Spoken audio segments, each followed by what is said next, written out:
आज तो महाशिवरात्रि की छुट्टी मिली हुई है ना सबको। आज हमारा हिंदुओं का बहुत बड़ा पर्व है। तो आज क्योंकि शिवरात्रि की छुट्टी है और सब ओम नमः शिवाय का जाप कर रहे हैं और शिव जी को याद कर रहे हैं, तो मैंने सोचा मैं आज आपको एक शिव जी से रिलेटेड कहानी सुनाती हूँ। ये मेरी बड़ी फेवरेट कहानी होती थी बचपन में। तो ये कहानी है भस्मासुर की। आपने सुनी है क्या कभी? नहीं सुनी? चलो मैं सुनाती हूँ। एक बार एक राजा था शकुनी, उसका बेटा था वृक।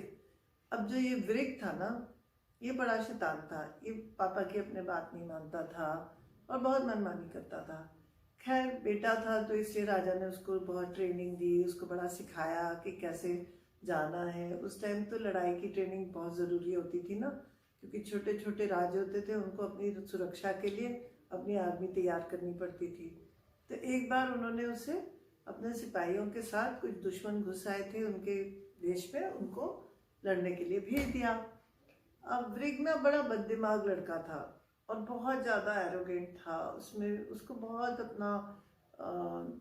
अपने आप को बहुत ज़्यादा समझता था और किसी को कुछ नहीं समझता था अपने आगे। तो उसने जाके जब वहाँ लड़ाई करने लगे तो सिपाहियों ने उसको बोला कि ठीक से लड़ाई करनी है, तो उसको सिपाहियों पे गुस्सा आ गया। उसने अपने ही सिपाहियों को मार दिया और वापस आ गया। जब वापस आया तो नेचुरली जो राजा था और उसके पापा भी थे, उनको बहुत गुस्सा आया कि ये तुमने कैसे किया, तुमने अपने ही सिपाहियों को मार दिया। तो वृग और गुस्से में कहने लगा, ये मुझे ऐसे बोल रहे थे वैसे बोल रहे थे इसलिए मैंने मार दिया। तो राजा ने कहा, नहीं ये बात तुम बहुत गलत करी है तुमने वृग। और उन्होंने अपने दरबान को बोला कि इसको वृग को तुम बांध दो या बंद कर दो, मतलब थोड़ी देर कमरे में जाके इसको बंद कर दो। उसको पनिशमेंट दी।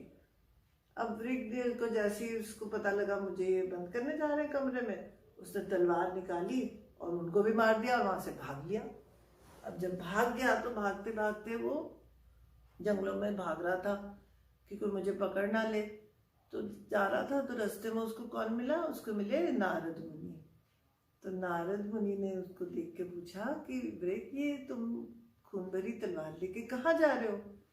तो पहले तो वृग को बड़ा गुस्सा आया। उसने कहा तुम्हें मतलब, और उसने तलवार नारद मुनि की तरफ घूमने लगी ऐसे ठाव करके कि नारद को भी मार दो।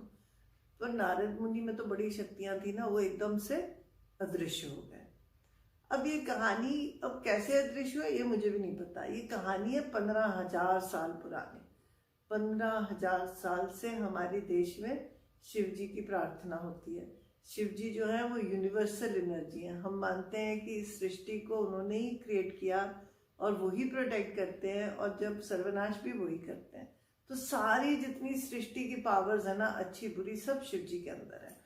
तो इसलिए वो एक ऐसी एनर्जी है जो 15,000 साल से हमारे देश में है और जिसको हम लोग मानते हैं और जिसकी हम प्रेयर्स करते हैं। तो नारद मुनि तो शिव जी के भक्त थे, उनमें भी शक्तियां थी, तो वो गायब हो गए। फिर वो दूसरी तरफ से आए तो वृग बड़ा हैरान हो गया कि उसने पूछा नारद मुनि तुम्हारे में ऐसी शक्तियां कैसे आ गई? तो नारद मुनि ने कहा कि अगर तुम शिव जी की आराधना करोगे और तुम केदारनाथ जाके तपस्या करोगे, तो अगर शिव जी प्रसन्न हो गए तो तुम्हें वो वरदान में ये शक्तियां दे सकते हैं। तो ये सुन के तो वृग बड़ा इम्प्रेस हुआ। उसने सोचा अगर मुझ में भी ऐसी शक्तियां आ जाए, मुझे कोई वरदान दे दे शिव जी, तो मैं तो बहुत शक्तिशाली हो जाऊंगा, फिर तो मैं सारे जगह राजपाट कर पाऊंगा। तो उसने सोचा कि ठीक है, मैं जाके ना केदार में तपस्या करता हूँ। अब घर तो वापस वो जा नहीं सकता था। राजमहल में से उसको उसके पापा ने मतलब पनिश करना चाहा था और वो भाग के आ गया था। तो वो सीधे जाके केदारनाथ पहुंचा और पेड़ के नीचे बैठ के तपस्या करने लगा और वो शिव जी को याद करने लगा। अब शिव जी को याद करके और ओम नमः शिवाय का जाप करता रहा। काफी टाइम निकल गया, साल निकल गए, 2 साल निकल गए। बैठे बैठे उसके आसपास सारे चींटियों ने ढेर बना लिए, पत्ते झड़ गए, पर वो अपना समाधि लगा के शिव जी को याद करता रहा, प्रार्थना करता रहा। अब शिव जी ने देखा कि ये तो बहुत ज्यादा तपस्या कर रहा है।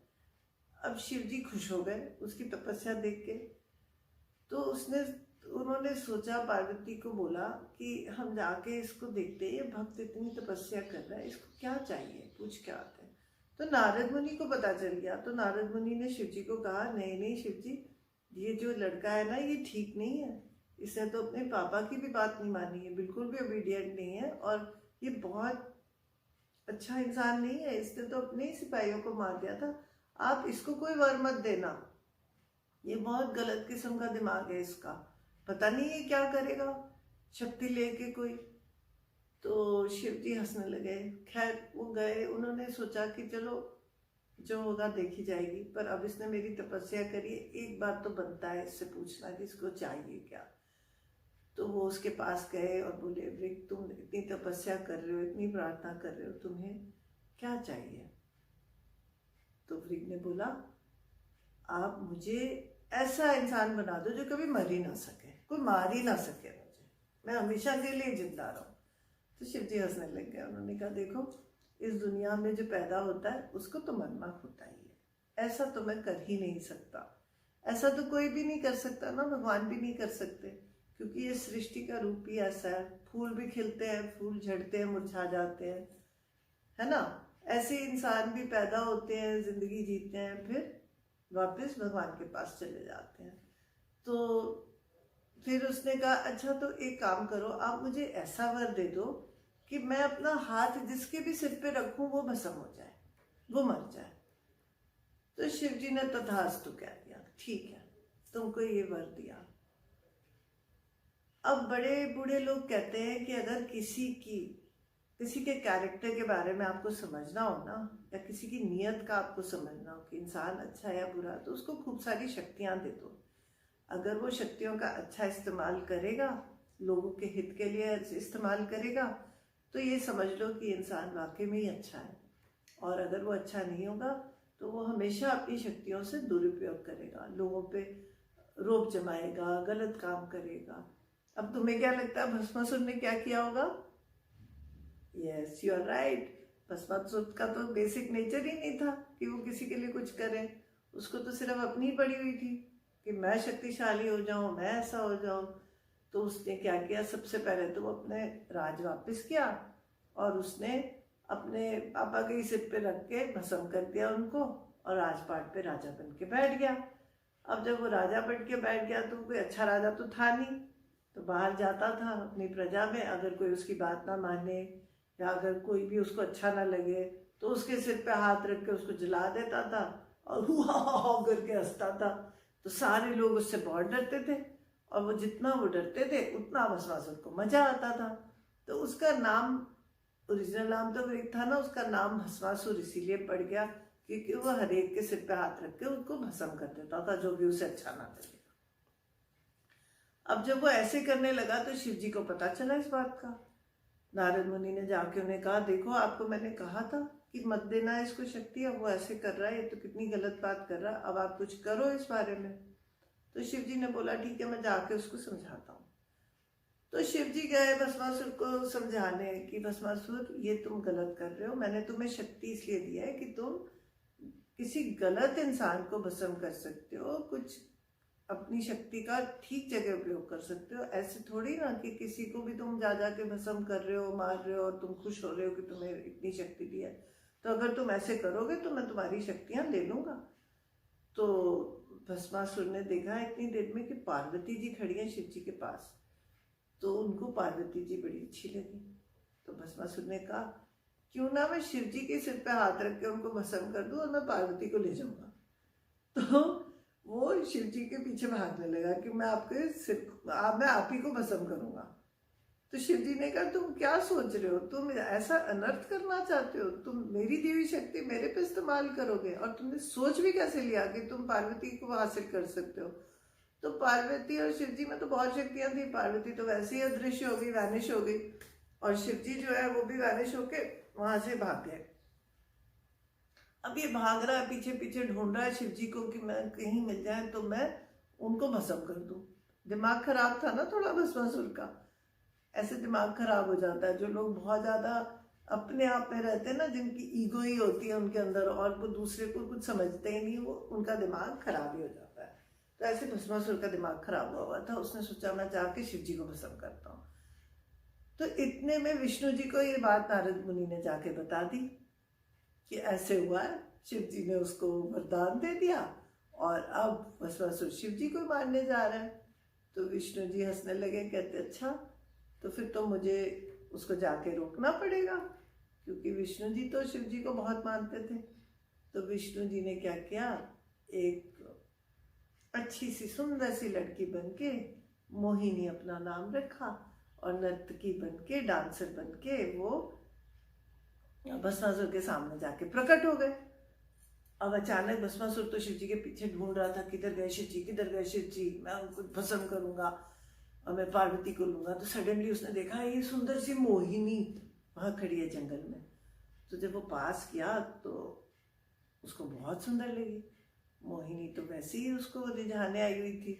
मोहिनी अपना आंखें मटका के उसको कहती है भस्मासुर को कि मैं कोई पार्वती जी से कम सुंदर हूँ। तो भस्मासुर ने बोला नहीं, तुम तो बहुत सुंदर हो। तो बोला तुम मुझसे शादी करोगे? तो भस्मासुर ने कहा हाँ, तुम जैसी सुंदरी को कौन मना करेगा। तो उसने कहा मैं शादी तो तुमसे कर सकती हूँ, पर मैं तो एक नर्तकी हूँ और मैं उसी से शादी करूंगी जो मेरे साथ नृत्य कर सकेगा, डांस कर सकेगा। तो उसने बोला मैं तुम्हारे लिए तो कुछ भी कर दूंगा, डांस तो कोई बड़ी बात ही नहीं है। तो उसने, मोहिनी ने डांस करना शुरू करा, ता थई तत थई दिखता दिख दिख थई। तुम भी करते हो ना डांस?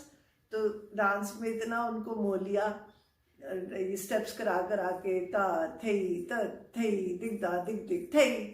तो वो करे जा रहे थे, करते करते वो भूल ही गए कि उनको क्या करना है क्या नहीं करना। करते करते मोहिनी ने ऐसे अपने सिर पे हाथ रख लिया। अब जब उसने सिर पे हाथ रखा तो उनको उसने बोला था कॉपी करना, भस्मासुर ने भी अपने सिर पे हाथ रखा और क्या हुआ, डिंग डिंग डिंग डिंग डिंग करके भस्मासुर भस्म हो गया।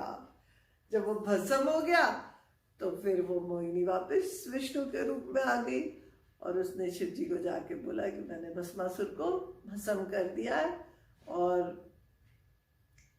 उसका जो वरदान आपने दिया था वो मैंने उसी पे इस्तेमाल कर दिया। तो शिव जी ने विष्णु जी को थैंक यू बोला, क्योंकि वो नेचुरली भस्मासुर तो गलत ही था और जो जितने लोग थे जिनको उसने तंग किया था वो बहुत खुश हो गए कि विष्णु भगवान ने उनकी रक्षा कर ली और भस्मासुर को इस दुनिया से हटा दिया। तो ये कहानी से हमें ये पता चलता है कि हमें शक्तियाँ मिली हुई हैं, भगवान ने हमें बहुत सारी शक्तियाँ दी हुई हैं। ये नहीं है कि हमें सिर्फ ऐसी शक्ति दो कि हम भस्म कर दें। हमारे को सबको इतनी शक्तियाँ दी हुई हैं, हम बोल सकते हैं, हम देख सकते हैं, हम चल सकते हैं, हम किसी के लिए कुछ बना के दे सकते हैं। तो हमें अपनी शक्तियों का अच्छा इस्तेमाल करना चाहिए, है ना। तो आज शिवरात्रि है, आज सारे मंदिरों में लोग खीर बना के बांटेंगे, गरीब लोगों को खाना खिलाएंगे, है ना। आप भी कुछ करोगे तो आप भी कुछ जरूर करना, किसी ना किसी बच्चे के लिए कुछ गिफ्ट देना, कुछ लेके जाना, ठीक है।